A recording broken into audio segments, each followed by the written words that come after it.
If you could take away one thing is to don't give up. Day to day, week by week, you're going to come through so many challenges, whether it's on the employee side, whether it's on the financial side, whether it's your own self-motivation. And you're going to feel like you just got not only thrown off the horse, but just get back on it. When you have a bad day, it's not a bad week. It's not a bad month. It's just a bad day. And don't let that day poison and make toxic the rest of your days.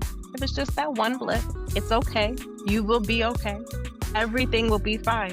Just refocus, understand what your why is, your goals and objectives. What are you trying to do? And always just go back to that. One day is not going to turn everything upside down unless you make it a habit.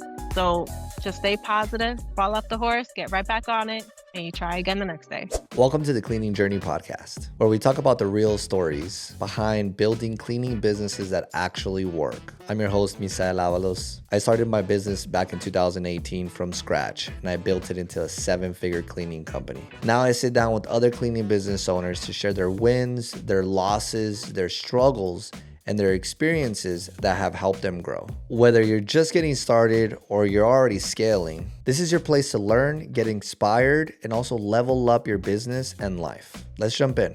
Yvette, so tell me who you are, where you're from, what your business is all about, and what your role is in the business and what are your day-to-day tasks. My name is Yvette Peguero. I am the owner and founder of Evie's Cleaners. We are a professional cleaning company that does residential and commercial cleaning throughout Westchester, New York City, and parts of New Jersey. I'm no longer in the field, but at one point I was in the field when I first started the company. But I now am exclusively focusing on running the organization, filling my seat as owner and as CEO. I have a small staff that works with me that, we try to make sure that their schedule is as full as possible. And our focus this year has really been on the commercial janitorial side. We're very much growing that area so we can be able to provide longer hours, better working hours for our teammates, our members, as well as be able to still deliver quality service throughout the tri-state area. That's amazing. New York, completely different than Arizona. And we were getting into that conversation a little bit before the podcast, and it is just a whole different game. Do you service more homes, buildings? So in the beginning, and I would say probably up until about this summer, our business was primarily about 70% residential, 30% commercial. And we're starting to see a shift where it's pretty much 50-50 at this point. We're at 50% commercial, 50% residential. We have changed some of our offers and our servicing.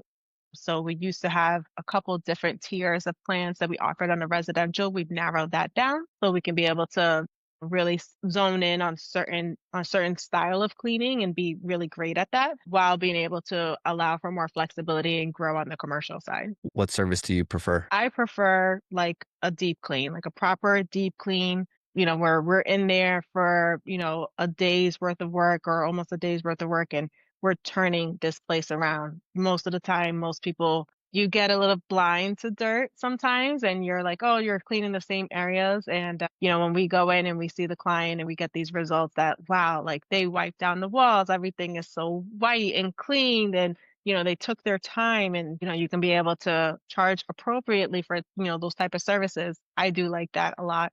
And then I do like working with different small businesses on their spaces so that we can be able to design custom plans for them for their commercial space. That's great. Yeah, the commercial space for us is a lot easier because we just come in, clean our office. We maybe will get a complaint about like a trash can not being emptied, Yeah. but it is a completely different game than the residential. How is it for you guys out there in New York? It's pretty much the same. I mean, for our commercial clients, as long as we're just maintaining that level of excellence, which is what we always, try to aim for each and every time. And we're always following our checklists, making sure we're staying on top of the cleaners and talking with them, making sure that they have all the equipment and materials needed to get the job done. Commercial is really our what we enjoy. Like what we enjoy to do, what the team likes to do. Many of my team members, they like to work like a second shift. So having those offices or those retail locations that we can clean once they're closed and they're been there for a couple hours, giving everything a great wipe down, it meets a lot of needs on both the client and the team member side as far as the business. Yeah.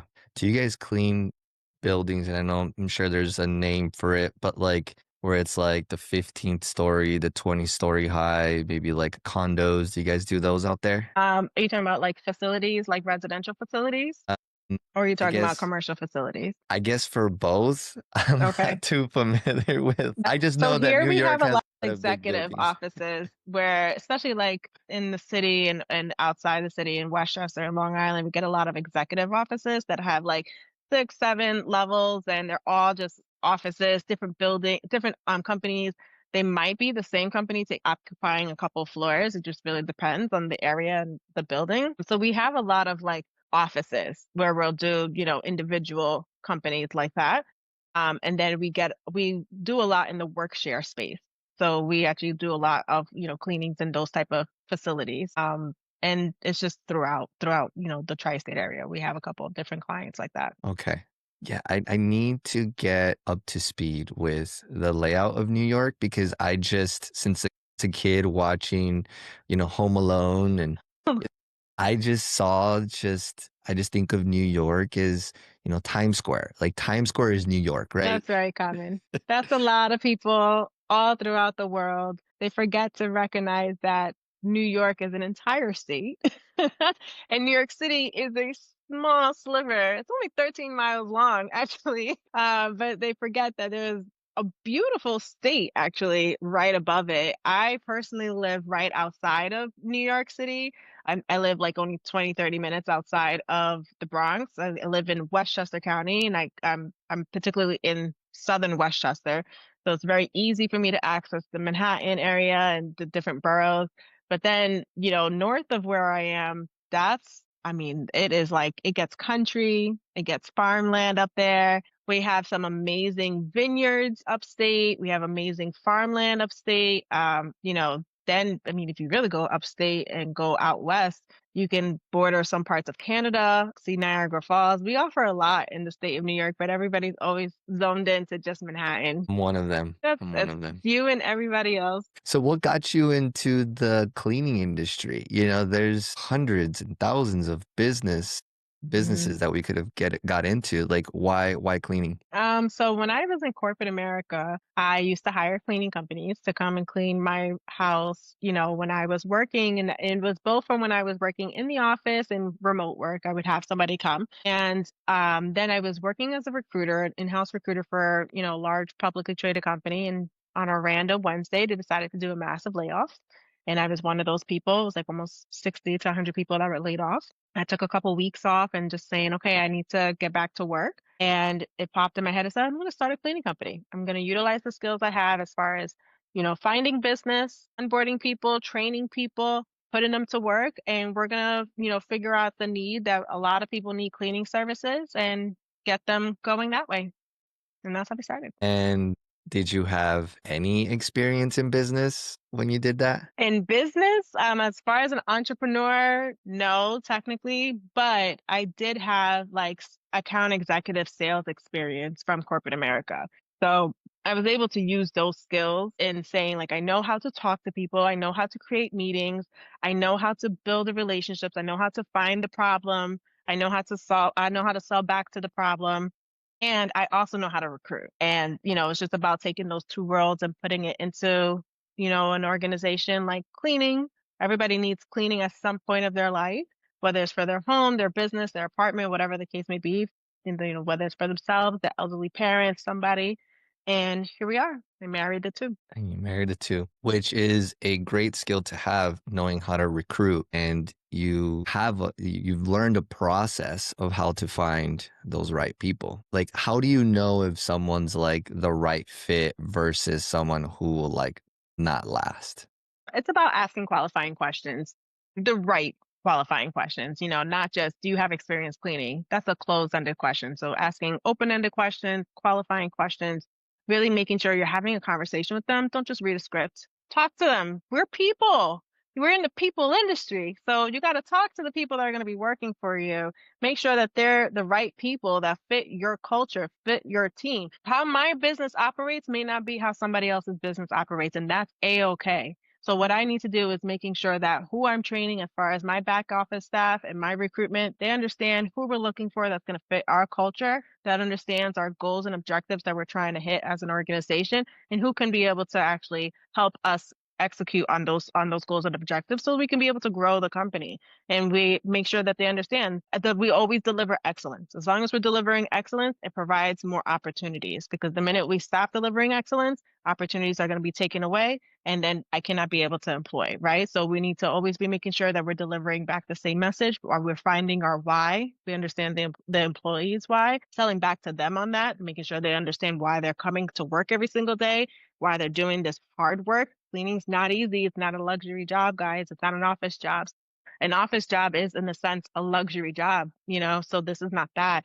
So selling back to them of why do they come here every day? And if when you start talking to enough people and you start understanding what motivates them and you start finding where the alignment is of their motivations, their goals and interests and what we're trying to do as an organization, at some point you could be able to find a happy medium and say, this could be a great person for our organization. And how do you find that person? Because, like you were mentioning in the cleaning industry, it's a tough job.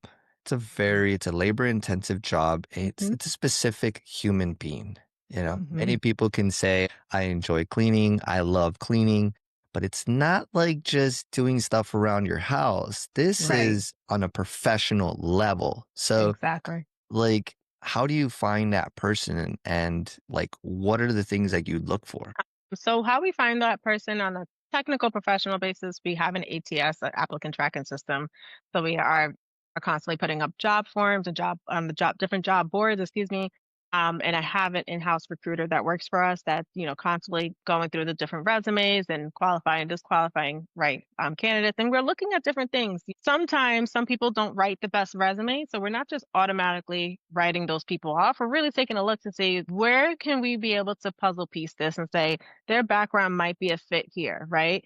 And again, then we go into actually calling folks. We're actually scheduling time to speak with them, trying to get to know them, making sure they understand what we're looking for, and we understand what they're looking for in the right opportunity. And then, some of the things that we're looking for when it comes to hiring the right person is they have to have some kind of why. Why are you doing this? Is it money motivated? Is it because you're trying to get out of the situation you're in? Is it because you've got a kid to feed? What is it that's going to make you get out of work? And how can I help you be able to achieve that why? Right?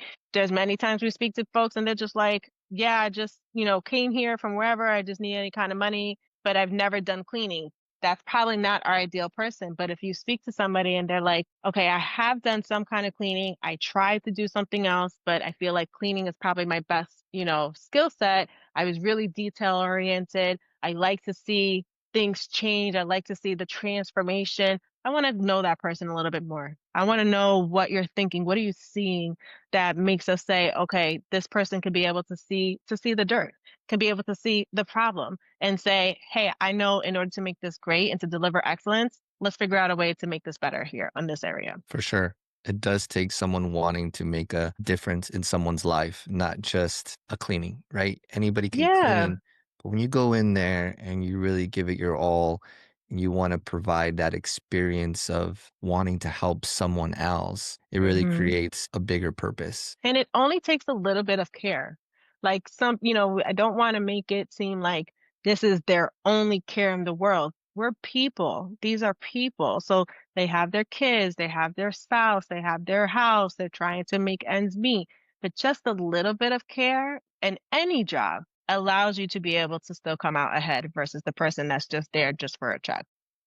So you having the experience as a recruiter, how has that helped you in your business? Tremendously. It is honestly one of the anchor points of how we've been able to operate as an organization. I speak with so many people in this industry and in different industries where a common pain point is talent, finding quality talent. And I know personally I have an edge, an advantage because I have that recruitment background and professional training in it. So, I can eliminate the heartache and the headache of finding bad talent, although sometimes they seep in. It's just the nature of the beast. But we can eliminate a lot of the problems and be able to disqualify quite a bit in order to find that right person and make sure that they're a true fit. Yeah.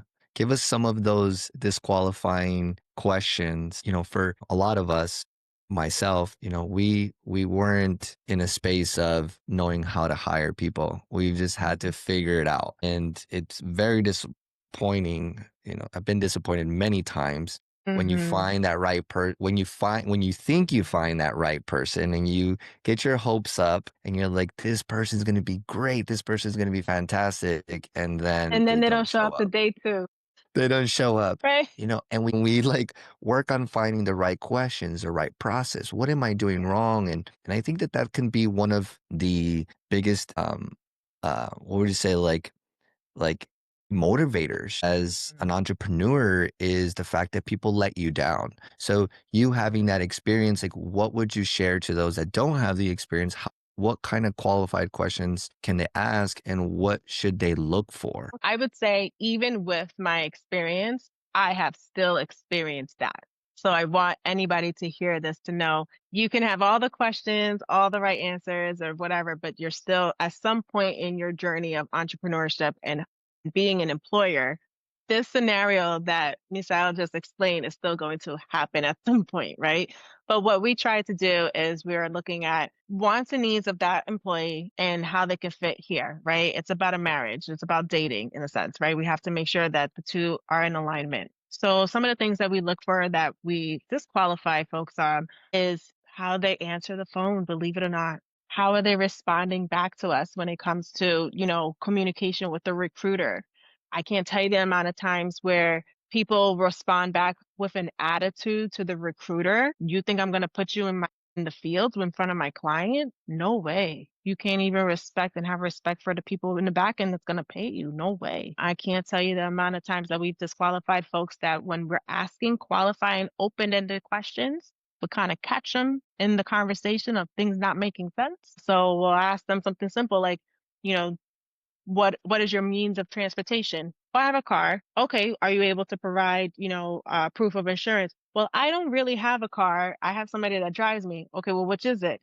And that we actually disqualify a lot of people like that, not because they don't have a car, but because they're not being truthful. Mm, And if you're not being truthful with me on the phone or my recruitment team on the phone, if something happens out in the field, how can I be 100% sure that you're being truthful to me there? Right? So we disqualify a lot.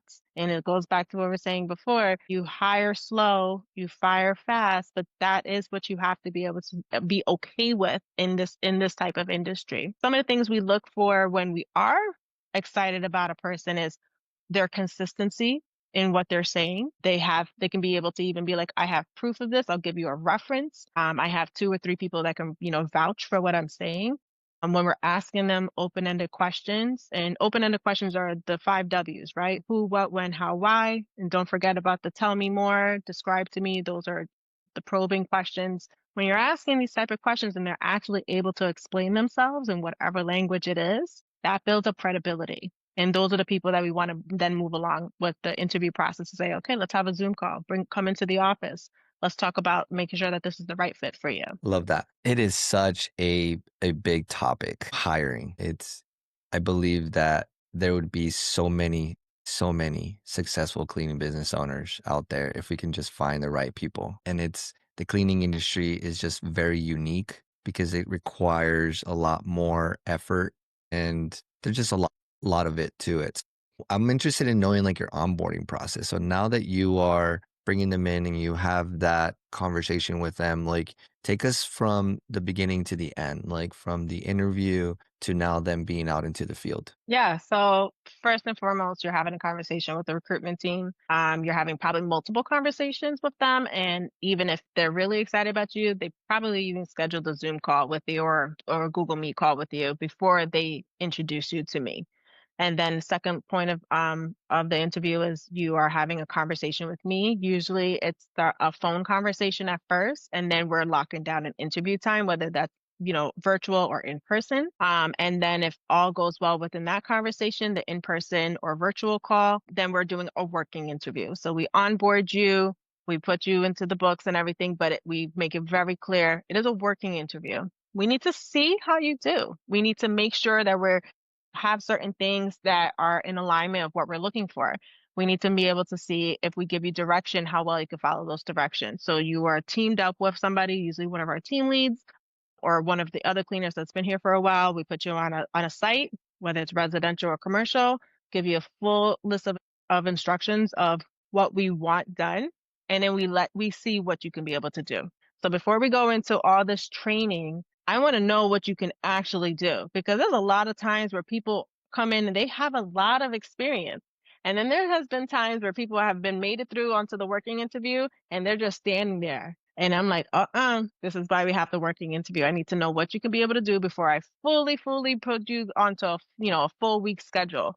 So we do 1 or 2 working interviews, and then we tell them, this working interview is not just for us to see how you do, but it's for you to see if you like us, because it's a two-way street. And then once the working interview period is over, then we have that conversation with them again, follow up and say, how did everything go? Is this something that you see that you can continue on with? Do you want to continue on with us as an organization? And then we onboard them and we start with the training process of, making sure that they understand what needs to be done. We do the onboarding with like a Zoom call, making sure that they understand our employee manual, making sure they understand our expectations, making sure they know who the team is, how to use our technology systems, and we dispatch them, start putting them to work, and then follow up with them. They have to upload photos before and after, so we're looking for those type of things. Like, are they able to follow instruction? Are they able to be detailed? Are they able to be truthful and tell us what's going on? Ask questions. That's okay if you ask us questions. Don't feel like you can't ask us anything. Because if you feel like you can't ask us a question, then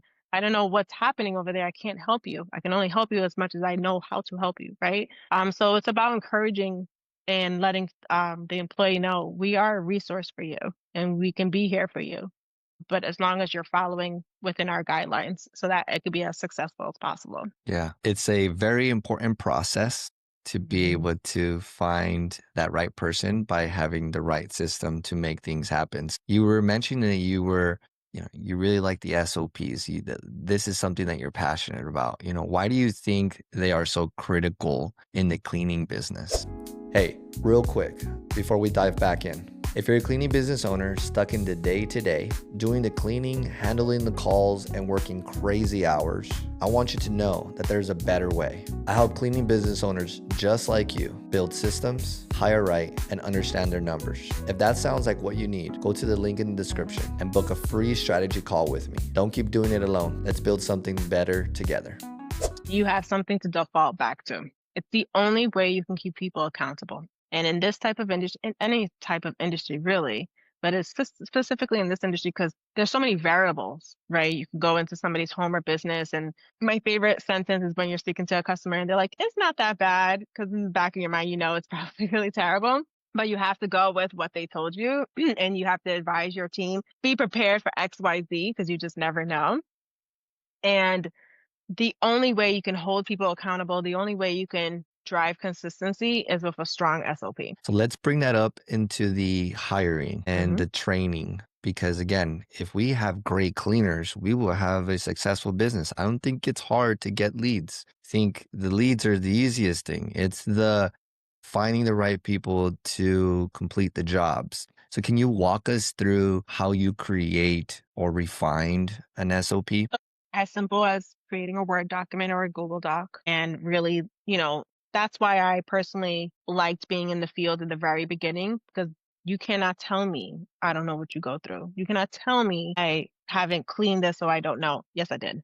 So I literally will break this down to arrive, take photos, assess the location, make sure it's safe. And this is bullet point.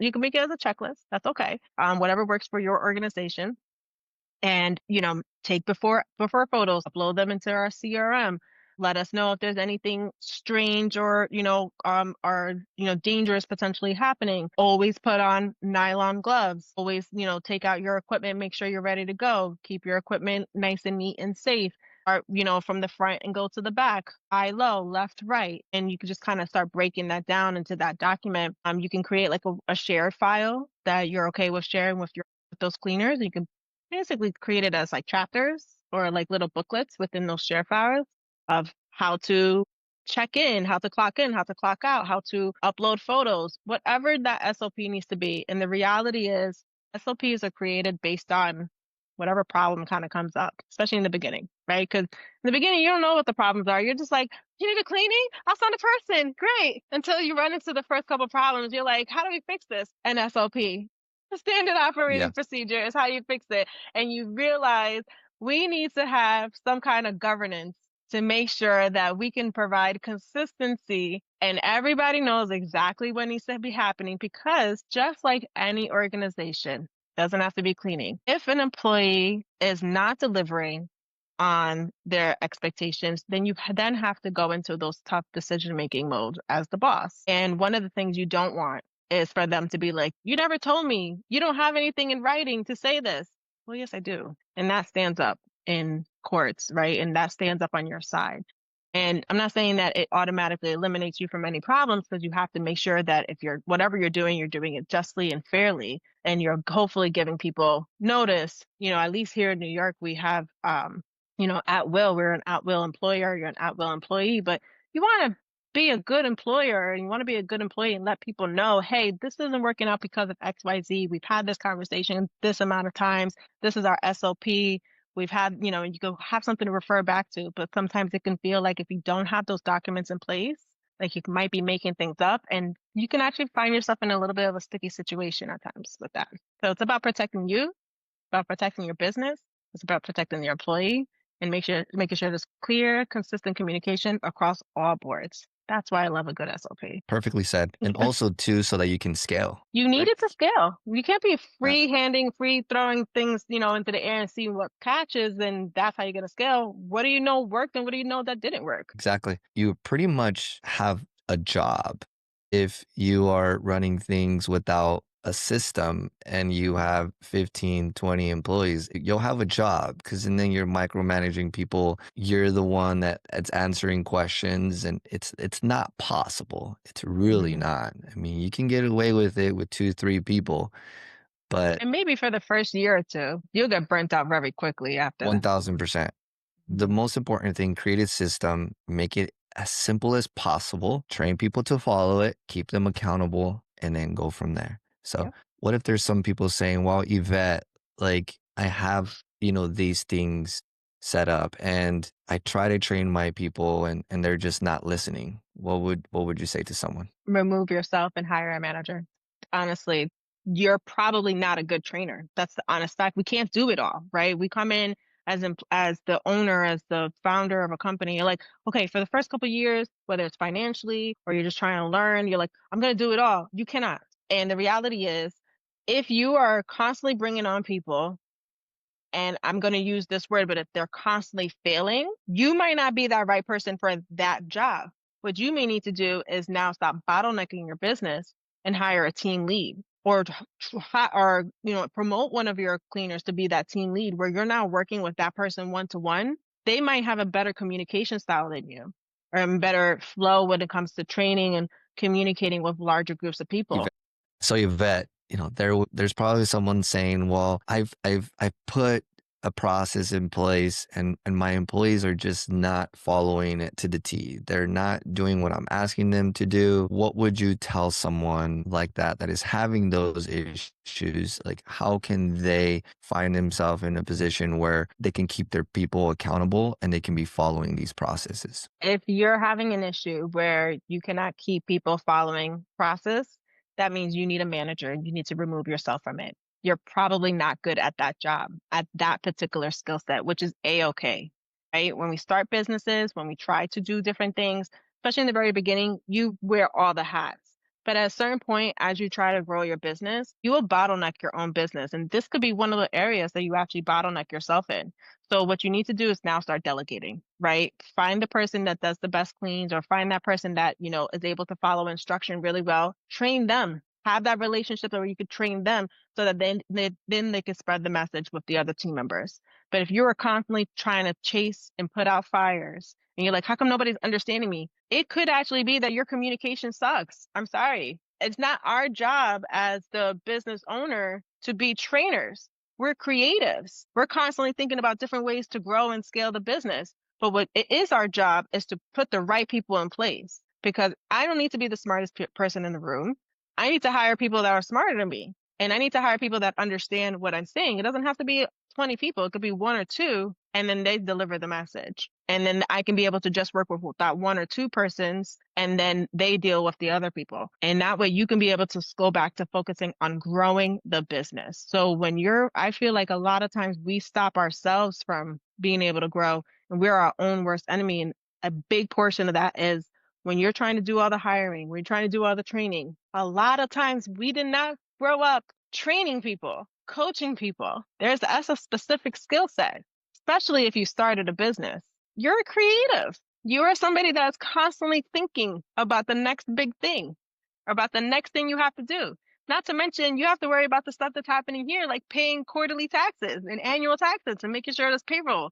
So get somebody else to do the training. And if you're still noticing that there's areas that need improvement, then you work with that manager or that team lead. And then if you need to have like an all hands on deck meeting so that everybody can hear the message, but now you're only working with one person or two persons versus 20.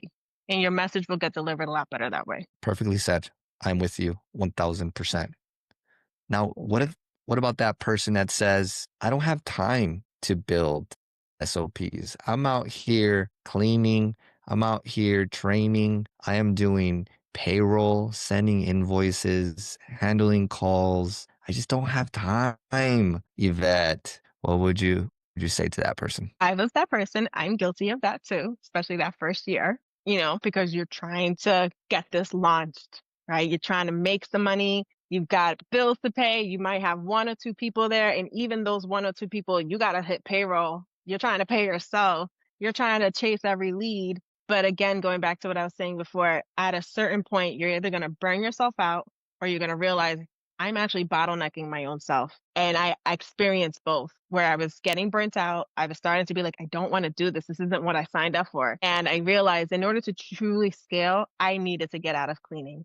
So you have to make that decision. What is it that you want? What is it that you want to see? How do you want your business to go? Because there's a lot of people, and let's be honest, that they'll say, I want to have this big successful company, but if you cannot let go, you will not have a big successful company. You might have a successful company for a solopreneur, and that's a-okay. I mean, listen, if you're a solopreneur and you're bringing in two, three, $400,000 by yourself, or maybe one or two persons, by all means, that's success. Bravo. But if you're looking for more and you think that you're going to be able to do more than that by yourself, it's going to be really hard. You're going to probably injure yourself physically. You're going to definitely get burnt out. You're going to start, missing corners and start, not doing as good of a job as possible. You have to get out of the day to day and let other people do it. That's the whole point. The whole point of you saying you want to scale this company is so that you have employees. They're out there doing the job while you can still be the creative that you want to be and focus on growing your business, maybe expanding territory, or even focus on maybe growing a secondary business. But you can't do it all. You just can't. It's not possible. It's It's not. absolutely. You will literally see your health change if you try to take it all on. The most successful people in the world, I'm talking about the most successful people in the world, they have large teams surrounding them, and everybody's got a job. And their only job is to actually see all the results coming back from their teammates and make decisions off that. And that's how they scale it. But they don't do everything. They hire people to do that. And that's what you're supposed to be doing. Exactly. And that skill comes from hiring people little by little, figuring out your SOPs, delegating some of the office work, focusing on the growth, and then you go from there. You just rinse and repeat. And it takes time. It does. I Rome do. wasn't built in a day. It takes time. I It agree. does take time, and we live in a world where things are fast and we want things to just happen so quickly. And it's just not the same for business. It really is a marathon, and it's not just a 2 mile run. It's not even a 26-mile run. I mean, a marathon it's when you're just getting started. You're Hmm. warming up. So it does take a lot of time. And throughout that time of building these things, we gotta also think about that. The end goal is to build a business, not to have a job. Because if not, you can just go find a job somewhere else. You don't have Probably responsibilities make more money and because make you're more. working so hard for this job for this company you're trying to create, you're probably not even making any money the first couple years. Yeah. Yeah. And losing sleep. And losing your hair and losing friends and going crazy, you might as well just go get another job. That's why a lot of businesses fail within that first year because they realize I can't pay rent. Yeah, you have to come in with strategy. You cannot just Correct. go off the cuff and be like, I'm going to start a company or a business. What are you doing? What are you Yeah. going to do? How do you plan on doing this? You have to come in the same way we talked about SOPs to be able to continue growth of the business. You have to create your own SOPs and you have to be okay with checking yourself and saying, this is working, this isn't. How much more time am I going to put into letting this work or not? Right. But you got to be okay to ready, to like understand when to pull out, when to bow out, and when to keep going. And a lot of people lack that skill too. Yes. Now, we're not trying to get our listeners discouraged, any cleaning business By owner. any We're not, means, no. we're not trying to discourage you whatsoever. What Yvette is doing is telling you the truth. It's honest truth, but there is a lot of benefit to it. Like, I mean, I started in my mom's couch, 30 years old, started in my mom's couch in debt with like tickets. Um, Heck it. yeah, I had a bunch of tickets. Oh my God. Oh my God. Speeding tickets. And I'm sure New York's probably parking tickets, but again, I'm thinking of Over Times here, it's Square. Like, parking ticket and the bridge and tunnels. You don't pay that, they'll suspend your registration over here. something that I do not know about. And I probably would have had those tickets at that time in my life, but I had a lot of speeding tickets. I didn't have a car. I didn't have a computer. All my clothes was in my mom's garage because I had to legit hang the clothes on the bars of where the garage comes up.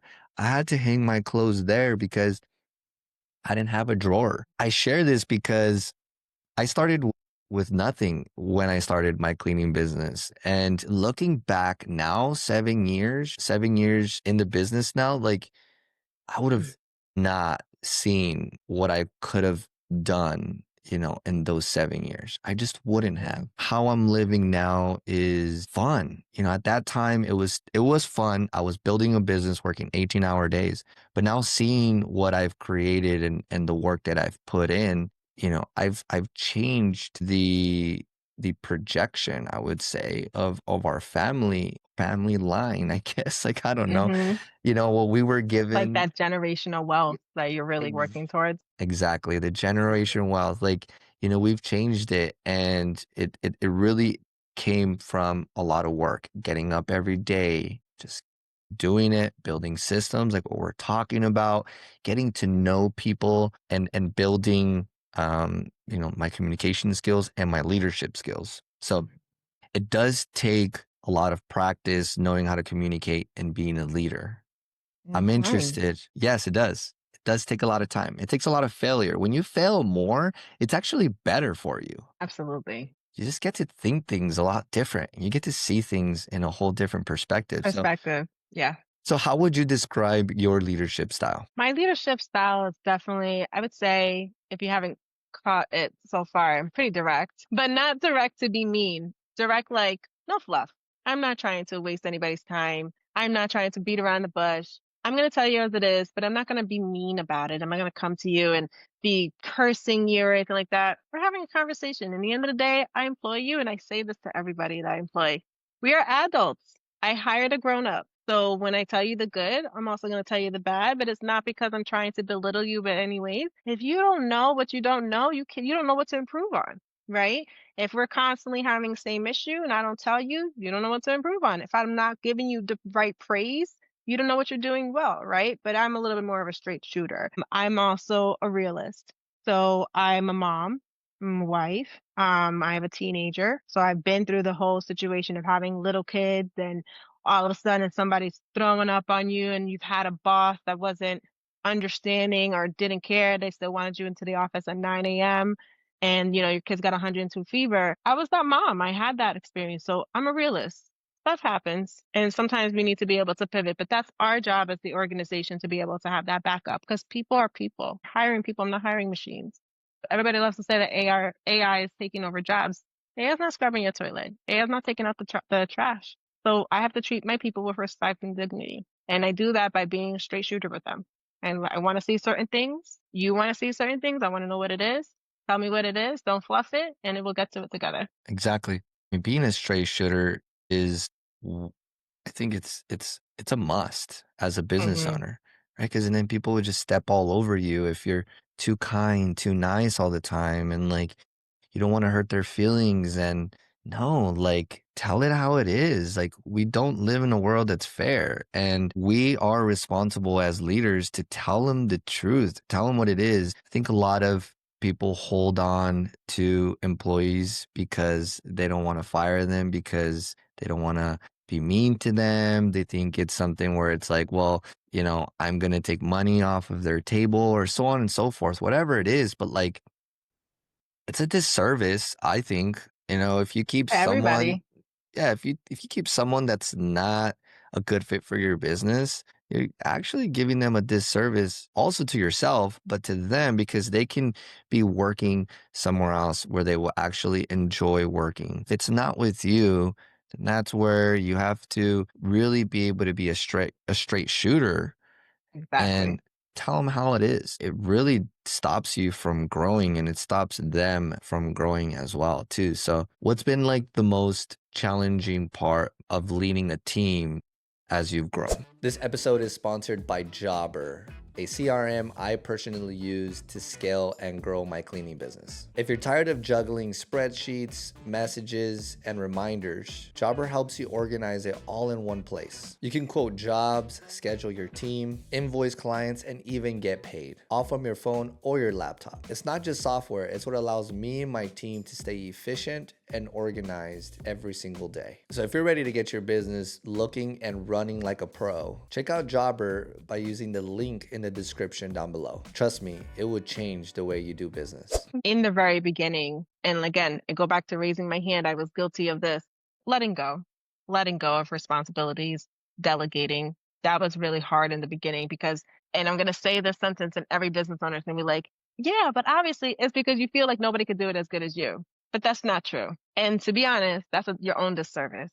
If you feel like nobody else can do it as good as you, then your business will only grow to a certain amount because then you're the only person that can do it and you can only do so much. So you're obviously eventually at some point going to cap out, and it's going to be a lot sooner than you want it to be.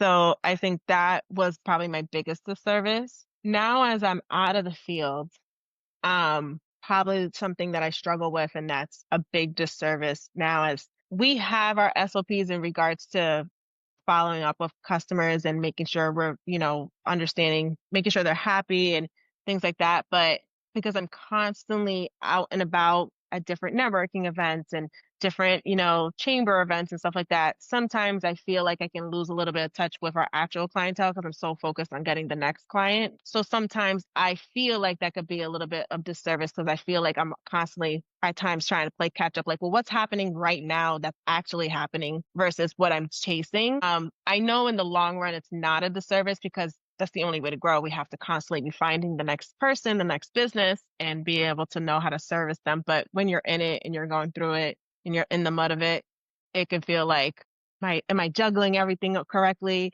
My team might need me. Is my lead doing enough? Does the recruitment staff have enough? Do my current client base have enough from me? So that's where I feel like at times I could be a disservice, but I know it's just part of the business. And the reality, I know deep down inside is because I just need to hire more people actually that can be able to continue to take more off my plate. So I don't have to worry about all that stuff because we're a small shop. We only have a certain amount of employees. So I'm still in the nitty gritty a certain amount. I'm just not cleaning. But the reality, in order for me to move past that, I need actual more back office staff that can be able to do more account management, making sure that they're okay and then giving me reports instead of me worrying about how all the current accounts are going and still chasing new stuff, hire a BDR maybe or a sales rep to go out there with me or divide and conquer. Like I still, in this day and age, 3 years in, I still have to hire more because I'm at a different position where I'm not doing the day-to-day cleaning. But if I don't start making these decisions and making these transitions now, I'll bottleneck my own self again, on the back end. Yeah, we got to stay hiring. Got to They stay hiring. hiring. I mean, I can proudly say that I haven't talked to many clients that I've had for the past five years. I think my longest client is like 6 years. We do send gifts and I'll Hmm. send like a handwritten note a couple times a year. I do want to call them at least one time and just say hello. It takes a 5-10 minute Exactly. conversation. Now I'm getting into videos, so I'll just send a video and just to communicate with the people that are my high ticket customers. You know, my customers are really bringing in the business to the business. Um, but as you grow, you just can't really get to everybody. So you do have to create certain systems so that your team is reaching out to them. So we have a happiness manager, and this happiness manager is I just love as that that. title. I They just love make that. I people might happy. steal it. Just being honest, I love that title. That's a great title. Go for it. They're just there to make people happy. And we do it through phone and we do it through in person. So I hire a VA. A VA calls all of my members and says, "How are we doing?" They get an update of our services. We get an update of any anniversaries, maybe a birthday, anything that we could put into our system so that we can send a gift, send a card. And then we also do a in-person, which is my quality control supervisor. He's my field manager. He's also my happiness manager on the field. So part of going and part of doing quality control is also pretty much just going and talking to clients and seeing how Mhm. we're doing in person. So we want them to get one call every 2 to 3 months, and then we do one visit every 4 to 5 months. That's a good plan. That's a good Or layout. as needed, as Right. needed. But definitely getting in front of people is very important and putting those, delegating the work, right? Hmm. Delegating it so that we can focus on what you're doing is the networking and growing the business. We have to delegate everything else. And, for us to be able to delegate is one thing, right? But to keep high standards is another. How do Delivering of excellence that I mentioned before. It's our floor. Yeah. So let's add that into it. Like, how do you balance holding high standards with keeping your team motivated? So I think it really comes down to what we talked about in the beginning, comes from the hiring process. What do they know about what we're trying to achieve, right? We're not just trying to bring on cleaners just for the sake of cleaners. We're trying to bring on quality candidates, quality individuals that will help the company grow, right? That they understand the mission, our values, what is it that we're trying to achieve, our goals and objectives, that it comes back to always tying back that message in the sense of when we grow, you grow. If we Yeah. stop growing, we can't have employees. Well, that means cuts have to happen, right? And that's any organization. So, what we do to try to keep our team motivated, the positive reinforcement, making sure that they understand excellence, delivering excellence is our floor. We say that in every interview. We say that in every meeting. Excellence is our floor. And what does excellence mean? Because your definition of excellence and my definition of excellence and the person next to me's definition of excellence is can be totally different. So when it comes to our company, our culture, what does excellence mean? It means that we're hitting on all the deliverables. We're hitting all the check marks. We're doing our quality assurance. Every person does quality assurance. Every person is responsible for the section of the room or the office or the house that they are cleaning. Are you checking back your work? Did you notify us that something seems wrong, that we're missing something? Quality assurance. If you lose quality assurance and you're just doing it just for the sake of it, because you're just trying to make a few bucks and get in and out of it, we're not delivering excellence. You have to care a little bit. It just takes 1% of care and you can be able to do a really great job. So we take all that information right from the beginning. We keep following through with that message, delivering excellence, delivering excellence. Nobody wants to go to work and find out that you're not doing a great job and then have to be worried about your job. We just do an excellent job from the beginning. We just keep getting good results right from the beginning because then it can allow for us to be able to open a new account, get a referral into a new place. It might be able to allow us to be able to promote you into something else because we see that you honestly understand delivering excellence is our floor. So we use all that information, we use all those conversations to help keep motivating. Again, it goes back to understanding what's their why and how can we sell back to their why and making sure that they feel like they not only that they feel, because this isn't, subjective, but like they actually know that we hear them, right? And I understand what you're trying to achieve. I got one guy right now that he's been trying to take his road test. I literally took his appointment that he's supposed to have, that he has a standing appointment every Thursday. I moved it to Saturday for him because he's told me that he's been taking driver's ed class.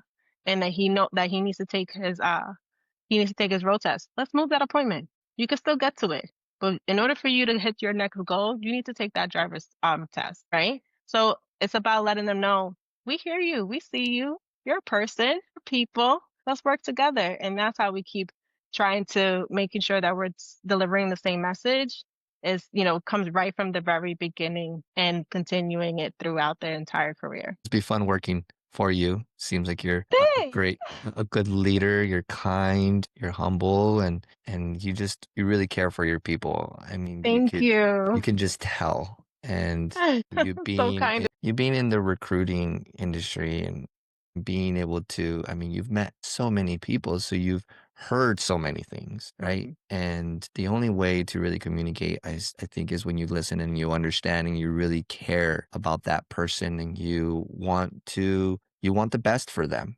right? Yeah. And I think that that's very important. How much do you meet with your team? Hey, real quick, do me a solid. Just like, subscribe, and share with another cleaning business owner. We want to grow this community together because when we all learn together, the industry becomes stronger. Let's get back to our guest. Pretty frequently. I mean, we're a small crew, so I'm able to still meet with them pretty frequently. I would say if at least once a week, many times at least once every other week, I'm meeting with them. And it could be for a variety of different things. They could be coming into the office to restock their supplies, and then we kind of make it like into a quick one-to-one. Sometimes I pull in everybody and say, okay, we're doing a team meet. Everybody come in and we're kind of just go over like a quick month recap of what's going on, what's working, what's not working. Bring some snacks for them and stuff like that, and just bring everybody together. So, but I would say it's frequent compared to some other bigger companies because we are a smaller team, so I can actually see everybody. Good.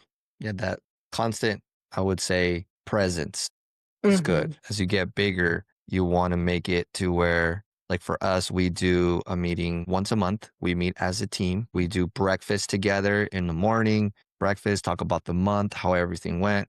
I would love to change it to every 2 weeks if the schedule allows me to. And I would send a video.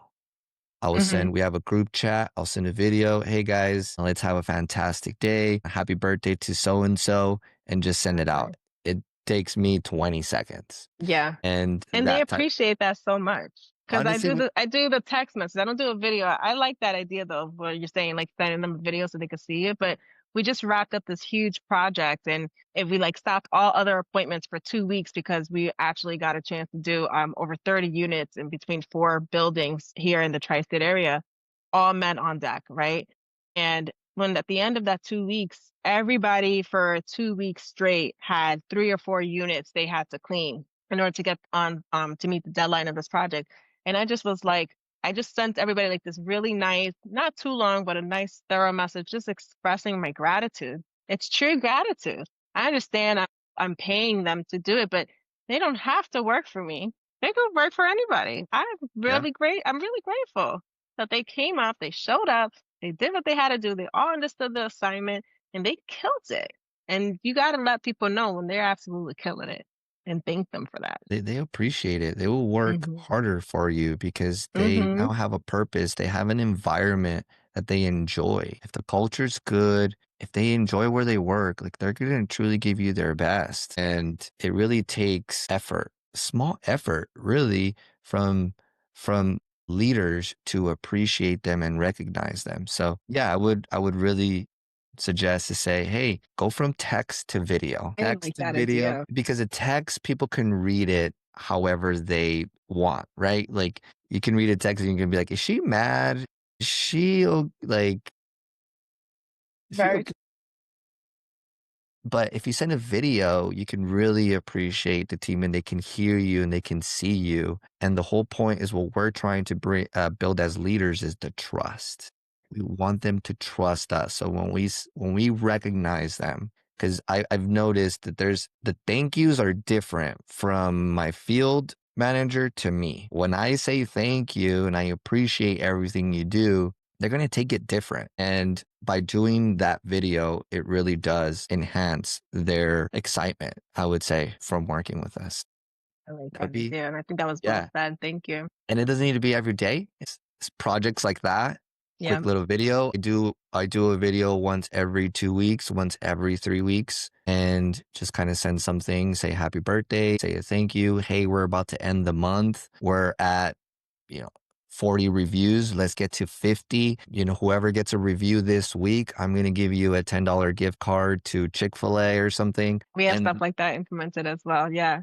But it's important, because yeah, then even with what we were talking about before, taking it way back to the beginning of our conversation, we talk about reviews, right? If we're getting great reviews, that allows us to be able to grow and that allows you to be able to grow. But if we're getting bad reviews and we're getting, public bad reviews, that's a problem. That's a big red flag. We gotta take it serious. So, but yeah, we try to encourage everybody by, obviously they're doing great work. We got a great review. We applaud them. We talk about it. I have literally taken great reviews, screen grabbed it, and sent it to everybody.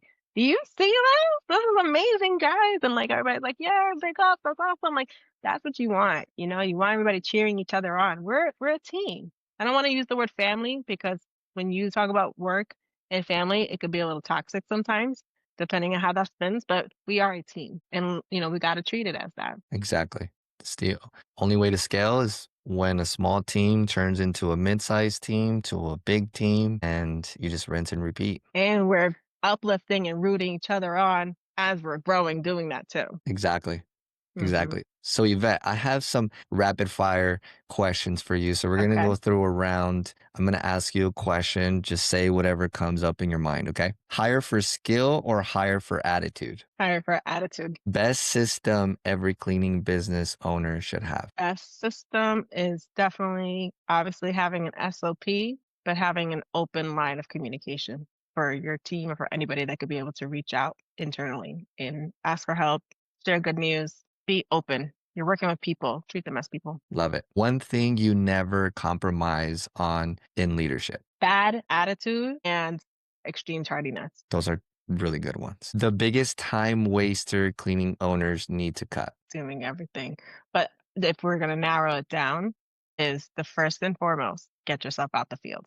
So stop cleaning and focus on finding a good person that you could train, one or two people you could train, have them do the cleaning. You might have to take less appointments in the beginning while you're doing that, but then you can focus on replicating that and then focus on getting a team lead and having them train and you could, be able to scale it out that way. But you got to get first and foremost, got to get out the nitty and gritty of the day-to-day grind with the cleaning. I agree. One piece of advice you'd give to yourself starting out, to your younger self starting out. Younger self starting the business or younger self in general? No, we're just talking younger self in general. Let's take Yvette back into the first time she bought a bucket, a mop bucket, some cleaning supplies. What advice would you give to that younger self?